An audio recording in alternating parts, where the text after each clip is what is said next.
उम्मीद करते होंगे कि आपके घर में, आपके समाज में भी आप लोग छठ पर्व बहुत धूमधाम से मनाए होंगे। अब हम लोग अपने एग्जाम की तैयारी, टीएनए की तैयारी जो नवंबर में होना है, उसकी तैयारी प्रारंभ कर दें। हमने छुट्टियां बड़ी शौक से, बड़े इंतजार के साथ बिताया, पर अब घड़ी दोनों आ गई कि जॉब पर भी जाना है और अपने तैयारी को भी पूरा करना है। तो आगे छठ के बाद आपके सवाल और प्रश्नों को लेकर आज का हमारा है क्लास। हम लोग टीएनए का 2 क्लास पहले कर लिए थे, जिसमें हम लोग ने डोमेन 4 भाग में बांटे थे, जिसका फर्स्ट डोमेन का हम लोग 2 पार्ट्स कर लिए थे।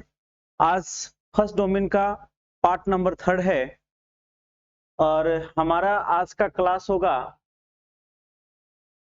असेसमेंट, कंप्यूटर और पेडागोजी, है ना। यानी क्वेश्चन हमारे पास आज हमारा है टीएनए परीक्षा को लेकर के 30 एमसीक्यू अभ्यास लेकर के आए हैं और यह बाइलिंगुअल है, मतलब कि ये हिंदी और इंग्लिश दोनों में क्वेश्चन है आपके पास। कुछ क्वेश्चन झारखंड का है, कुछ क्वेश्चन ऑनलाइन क्लास से है, कुछ असेसमेंट से है। डोमेन में हम लोग ने ऑनलाइन क्लास और असेसमेंट को लिया था, उसमें कुछ बढ़ा करके हमने कंप्यूटर पेडागोगी को भी लिया है और जीके क्वेश्चन भी है। आप हमारे साथ बने रहिए और आप देखिए कि आपकी तैयारी कितना है। तो हमारा जो क्लास से होगा, ऑनलाइन क्लास किससे लिया जाता है, कैसे किया जाता है, असेसमेंट का क्या अर्थ है, असेसमेंट में क्या होते हैं, कैसे होता है, कंप्यूटर से संबंधित आपके कुछ प्रश्न होंगे और कुछ पेडागोगी का होगा और कुछ झारखंड जीके का होगा। तो चलिए, आप लोगों का स्वागत है एसएम क्लास में, है ना। और आपका सबसे पहला क्वेश्चन है कि एलएमएस का पूरा नाम क्या है। एलएमएस, तो एलएमएस का पूरा नाम क्या हो जाएगा? लर्निंग मैनेजमेंट और सिस्टम। लर्निंग मैनेजमेंट सिस्टम, पहला ऑप्शन ही इसका क्या हो जाएगा? सही हो जाएगा। क्वेश्चन नंबर 2 में चलते हैं। कहता है कि ऑनलाइन क्लास के लिए सबसे लोकप्रिय वीडियो प्लेटफॉर्म कौन सा है। आपको ऑनलाइन क्लास लेना है तो आपके लिए सबसे अच्छा वीडियो प्लेटफॉर्म कौन सा होगा? एक्सेल होगा, नोटपैड होगा, पेंट होगा, जूम होगा। तो हमारे ऑनलाइन क्लास के लिए सबसे अच्छा लोकप्रिय कौन सा हो जाएगा? जूम हो जाएगा ना। जूम क्या है? ऐसा नहीं है कि जूम का मतलब हो गया कि नजदीक लाना, बड़ा करना, नहीं। जूम एक ऐप है, ठीक है। तो जूम ऐप हमारे लिए वीडियो प्लेटफॉर्म के लिए सबसे मस्त होगा। क्वेश्चन नंबर 3 चलते हैं। कहता है मूडल। मूडल क्या है? मूडल क्या है ना। मूडल क्या है? तो एक ई लर्निंग प्लेटफॉर्म है कि एक गेमिंग ऐप है कि ऑफलाइन ब्राउजर है कि ईमेल सेवा है। तो मूडल जो है एक ई लर्निंग प्लेटफॉर्म है, ठीक है। इलेक्ट्रॉनिक बोलिए या ई लर्निंग बोलिए, तो इंटरनेट के माध्यम से पढ़ने का एक सुविधा है। चलते हैं क्वेश्चन नंबर 4। कहूट। कहूट किसके लिए प्रयोग होता है? क्या आप जानते हैं कि कहूट क्या है? कहूट किसके लिए प्रयोग होता है? तो क्विज के लिए जो है कहूट का उपयोग किया जाता है। इंटरएक्टिव क्विज ना। तो क्विज के लिए जो है कहूट का उपयोग होता है। कहूट आपको हम समझाते हैं। कहूट क्या है? आप कभी करोड़पति, कौन बनेगा करोड़पति, अमिताभ बच्चन का देखे होंगे। तो एक तरफ अमिताभ बच्चन बैठे हैं, एक तरफ जो सवाल का जवाब देने वाला है वो है। इधर अमिताभ बच्चन क्वेश्चन देते हैं और 4 ऑप्शन देते हैं, उधर वो देखता है। बस वही कहूट है। यानी कि जब हम ये वहां से नहीं, यहां से समझिए कि एक शिक्षक अपने क्लास में बोर्ड पर एक क्वेश्चन देते हैं और उसके 4 ऑप्शन होता है। अब वो क्वेश्चन सभी बच्चे के मोबाइल में दिखाई देगा और जो सबसे पहले टिक आउट करेगा उसका रैंकिंग मिलेगा। है ना। तो क्विज खिलाने में कहूट का उपयोग किया जाता है। तो यही पूछा था कि कहूट किसके लिए उपयोग करते हैं, तो क्विज के लिए हम लोग उपयोग करते हैं। चलते हैं नेक्स्ट क्वेश्चन नंबर 5। कहता है फॉर्मेटिव मूल्यांकन का क्या उद्देश्य है। तो फॉर्मेटिव मूल्यांकन क्या है, सीखने में सुधार, अंतिम ग्रेड, प्रमाण पत्र या सिलेक्शन टेस्ट। तो फॉर्मेटिव मूल्यांकन जो है सीखने में सुधार लाता है, इंप्रूव करता है लर्निंग में।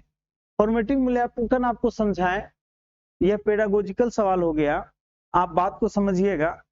जैसे मैं क्लास ले रहा हूं और क्लास में बच्चे को एक कथा सुना रहा था और कथे सुनाते हुए बीच में पूछा कि ये कौन थे, तो बच्चा उधर तो तुरंत रिप्लाई देता है, तो समझ में आता है कि बच्चा सवाल सुन रहा था, मेरे द्वारा बताए गए बात को वो ध्यान से सुन रहा था। और नहीं तो वही वाली बात है कि हम क्लास ले रहे हैं और पढ़ा रहे हैं कि दिल्ली में कुतुब मीनार है और आप सूत रहे हैं, फिर पूछे क्या है जी, तो आप बोल दिए सर दिल्ली में कुत्ता बीमार है। तो ये वाला लैंग्वेज नहीं आना चाहिए। वही फॉर्मेटिव मूल्यांकन है कि आप फॉर्मेटिव असेसमेंट में आप क्या होता है, बच्चे से बीच बीच में ही सवाल क्या किए जाते हैं, पूछे जाते हैं। तो वो क्या है, सीखने में सुधार लाता है। ठीक है, चलते हैं क्वेश्चन नंबर 5। कहता है स्क्रम पैकेज का प्रयोग क्यों किया जाता है। तो वही चीज है, स्क्रम जो है हम लोग ई लर्निंग के लिए ही करते हैं, ई लर्निंग सामग्री को साझा करने के लिए किया जाता है। चलते हैं क्वेश्चन नंबर नेक्स्ट 7। कहता है जूम में ब्रेकआउट रूम का क्या उपयोग होता है। What is the use of breakout zoom rooms in zoom, है ना। तो जूम ऐप में ब्रेकआउट का मतलब है कि बच्चा लोग अपने में सामूहिक चर्चा करेगा, एक दूसरे से बात करेगा, पूछेगा। तो वह क्या है, छात्र के समूहों का चर्चाओं का विषय रहता है उसमें। ठीक है, ग्रुप डिस्कशन करता है, ग्रुप डिस्कशन एमोंग स्टूडेंट्स, मतलब छात्र समूह में चर्चा के लिए ब्रेकआउट रूम का उपयोग करते हैं, कहां, जूम ऐप में। ठीक है, आते हैं नेक्स्ट क्वेश्चन नंबर 8। कह रहा है गूगल फॉर्म किस प्रकार का टूल है। क्या यह मूल्यांकन और सर्वे के लिए है, कि वीडियो कॉन्फ्रेंसिंग के लिए है, संगीत के लिए है, कि फोटो क्यूआर के लिए है।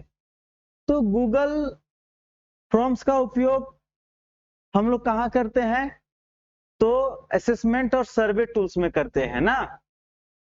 कौन सा आंसर सही हो जाएगा, ए। चलते हैं नेक्स्ट क्वेश्चन नंबर 9। कहता है एमएस टीम्स किस कंपनी द्वारा विकसित किया गया है।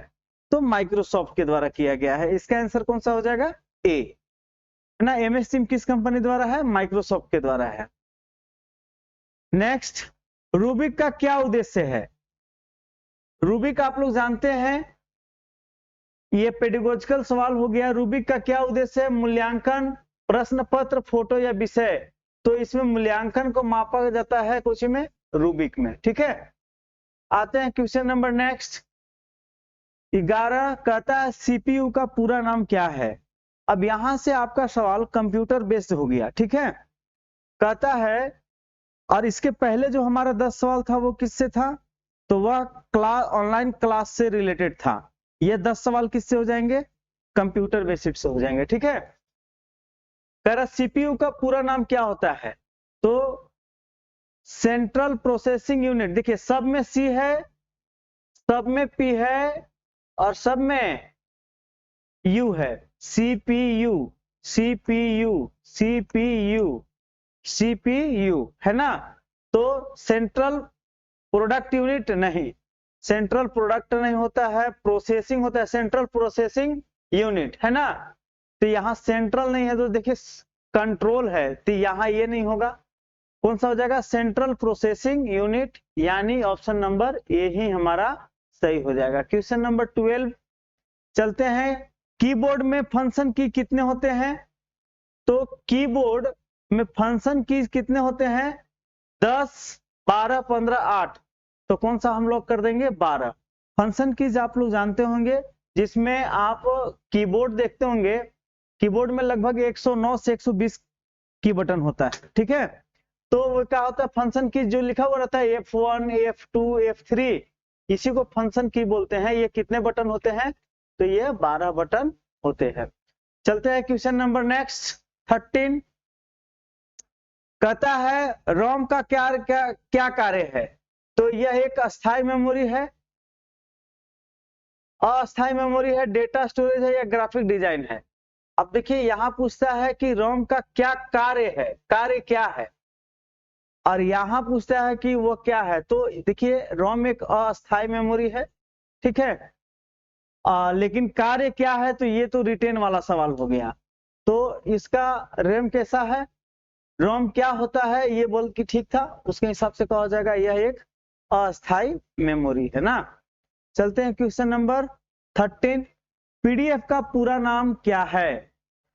तो पीडीएफ का पूरा नाम क्या होता है, पोर्टेबल डॉक्यूमेंट फॉर्मेट होता है, पब्लिक प्रोग्राम, नहीं ये हो जाएगा, इसका भी आंसर कौन सा हो जाएगा, ए। कौन सा हो जाएगा, A, portable document format. Question number 15। Internet किसका नेटवर्क है। इंटरनेट किसका नेटवर्क है। तो हम किसका मार देंगे, इंटरनेट नेटवर्क से एक तरह का है ना, वो कंप्यूटर का होता है नहीं है, लोगों का होता है नहीं और सॉफ्टवेयर का है नहीं, तो एक नेटवर्क है। ठीक, चलते हैं नेक्स्ट क्वेश्चन नंबर नेक्स्ट 16। कहता है ब्लूम टेक्सोनॉमी, ब्लूम्स टेक्सोनॉमी किससे संबंधित है। कक्षा सजावट से, स्कूल भवन से, छात्र उपस्थिति से, कि सीखने के स्तर से। तो ये किसका हो जाएगा, सीखने का स्तर से, यानी क्वेश्चन नंबर 16 का भी हमारा आंसर क्या हो जाएगा, ए हो जाएगा। ठीक है, क्वेश्चन नंबर 17 कहता है कॉग्निटिव डोमेन का संबंध है। तो कॉग्निटिव डोमेन किस में हो जाएगा, भावना से, कौशल से, अनुशासन से, कि ज्ञान से। तो हमारा आंसर हो जाएगा ज्ञान से, नॉलेज से ना, किससे हो जाएगा, नॉलेज से, ऑप्शन नंबर ए। चलते हैं क्वेश्चन नंबर 18। कहता है सीखने की शैलियां ना, लर्निंग स्टाइल क्या दर्शाता है। विभिन्न तरीका जिसमें विद्यार्थी को सीखते हैं, कक्षा की सजावट, शिक्षक की परिधान, या पाठ्यक्रम की लंबाई। ध्यान से समझिएगा, ये प्रेजेंट ऑफ माइंड लगाने के बाद हम इसका सॉल्यूशन दे सकते हैं। सीखने की शैलियां, लर्निंग स्टाइल का क्या दर्शाता है। तो लर्निंग स्टाइल विभिन्न तरीके से जिनसे विद्यार्थी सीखते हैं, विद्यार्थी तो विभिन्न तरीके से सीखते हैं, सही बात है। कक्षा की सजावट, सिर्फ कक्षा की सजावट करके लर्निंग स्टाइल कुछ नॉलेज तो ले सकता है, लेकिन 100% नहीं। शिक्षक का परिधान, अब टीचर का ड्रेस से बच्चा कितना सीख सकता है। हाँ कुछ सीख सकता है कि हमें नेट एंड क्लीन कैसे रहना है ना, तो उनके ड्रेस से ज्यादा नहीं सीख सकता। पाठ्यक्रम की लंबाई, लंबा लेंथ देने से बच्चा का नॉलेज नहीं होगा। तो इसका आंसर सही यही हो जाएगा, कौन सा, विभिन्न तरीके से बच्चे सीखते हैं, हर चीज में अपना ज्ञान थोड़ा बहुत रखते हैं, और नहीं भी रखते तो देख के सीखने का प्रयास करते हैं। क्वेश्चन नंबर 19 कहता है कंट्रास्टिविज्म क्या बताता है ना, कंट्रास्टिविज्म क्या बताता है। अच्छा, कंट्रास्टिविज्म जो है वह क्या बताता है, शिक्षक ज्ञान देते हैं, केवल रटना परीक्षा ही सब कुछ है ना, तो ये क्या हो जाएगा, विद्यार्थी ज्ञान स्वयं निर्मित करता है, उसमें ही हम लोग कहते हैं कंट्रास्टिविज्म।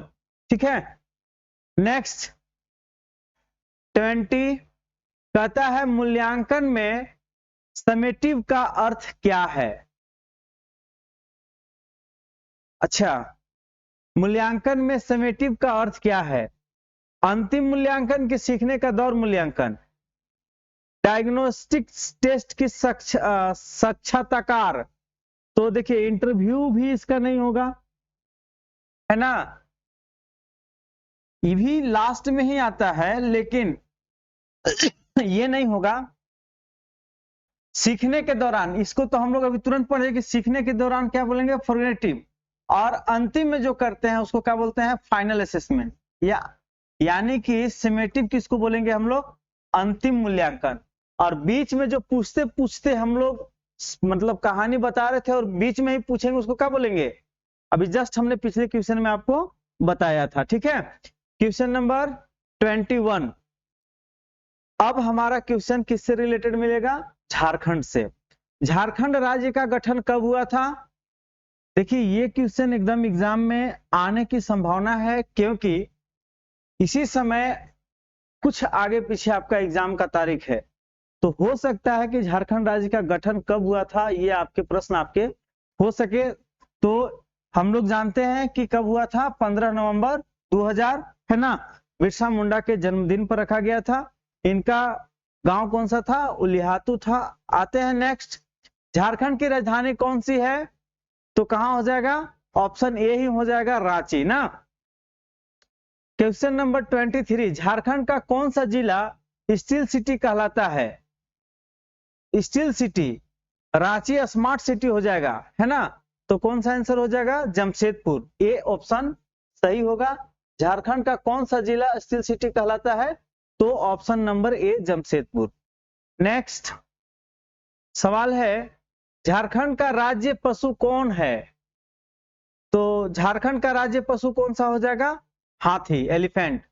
ठीक है, ये ऑप्शन ही इसका सही होगा। लगता है कि अभी तक हम लोग जितना सारा एमसीक्यू का ऑप्शन मारे, लगभग सभी का ऑप्शन ए ही सही है। अच्छा नेक्स्ट, झारखंड का राज्य वृक्ष कौन सा है, इसका भी ऑप्शन कौन सा सही हो जाएगा, ए ही इसका ऑप्शन सही है, साल। साल वृक्ष ही झारखंड का राज्य वृक्ष है। ठीक है, 26 कहता है झारखंड का राज्य गीत कौन सा है। देखिए झारखंड का कोई भी अपना राज्य गीत नहीं है, फिर भी नहीं, झारखंड का राज्य गीत किसने लिखा, अच्छा कौन सा भी है, तो जोहार झारखंड, ये बा हमार झारखंड जो गाना है वो राज्य गीत के रूप में है। इसको लिखे कौन थे, तो इसको लिखे हैं नागेंद्र नाथ बोस, है ना। जोहार झारखंड हमार झारखंड जो है ये लिखे कौन है, नागेंद्र नाथ बोस। नेक्स्ट है 27, झारखंड की मुख्य भाषा कौन सी है, हिंदी, संथाली, बंगाली की भोजपुरी। देखिए ज्यादा तो बोला जाता है हिंदी, इसलिए इसके हिसाब से ऑप्शन ए ही सही होगा कि झारखंड का मुख्य भाषा कौन सा हो जाएगा, तो हिंदी। 28 कहता है झारखंड की प्रमुख नदी कौन सी है, गंगा, गोदावरी, कोसी। गंगा झारखंड का साहेबगंज से कुछ हिस्सा से गुजरता है, इसलिए झारखंड की प्रमुख नदी कौन सी हो जाएगी, दामोदर। इसका ऑप्शन कौन सा सही हो जाएगा, ऑप्शन नंबर ए सही हो जाएगा। ठीक है, क्वेश्चन नंबर 29 कहता है झारखंड का प्रसिद्ध नृत्य कौन सा है, तो झारखंड का प्रसिद्ध नृत्य कौन सा हो जाएगा, तो छऊ, है ना। छऊ नृत्य झारखंड का क्या है, प्रसिद्ध नृत्य है। ऑप्शन नंबर ए ही सही होगा। अब बचता है क्वेश्चन नंबर 30 और ये है आज का आपका होमवर्क। अगर आपने लास्ट तक वीडियो देखा तो क्वेश्चन नंबर 30 का जवाब आप कमेंट बॉक्स में देंगे। झारखंड की एक प्रमुख जनजाति का नाम बताइए, तो झारखंड का प्रमुख जनजाति कौन सा हो जाएगा, ये आपको अपने कमेंट बॉक्स में देना है। तो अब हम लोग डोमेन का एक और भाग बच गया है, उसको एक कर लेंगे। अब किसी भी प्रकार का कोई छुट्टियां नहीं है, आप लगातार बने रहिए। कुछ ही दिन में हम आपका ऑनलाइन क्लास में भी आएंगे, जो भी आपका समस्या टीएनए से लेकर के रहेगा हम उसको समाधान आपको फेस टू फेस डायरेक्ट बताएंगे। मैंने बहुत सारे वीडियो में आपका कमेंट को भी देखा, आपके हिसाब से बात भी किया। मैं संध्या 4 बजे लगभग 2 या 3 तारीख से आपके साथ आएंगे, जिसको जो भी समस्या टीएनए से लेकर के होगा आप जरूर बताइएगा। ठीक है, तो आज का क्लास यहीं समाप्त होता है, मिलते हैं फिर नेक्स्ट वीडियो में। तब तक के लिए धन्यवाद, दैट्स ऑल।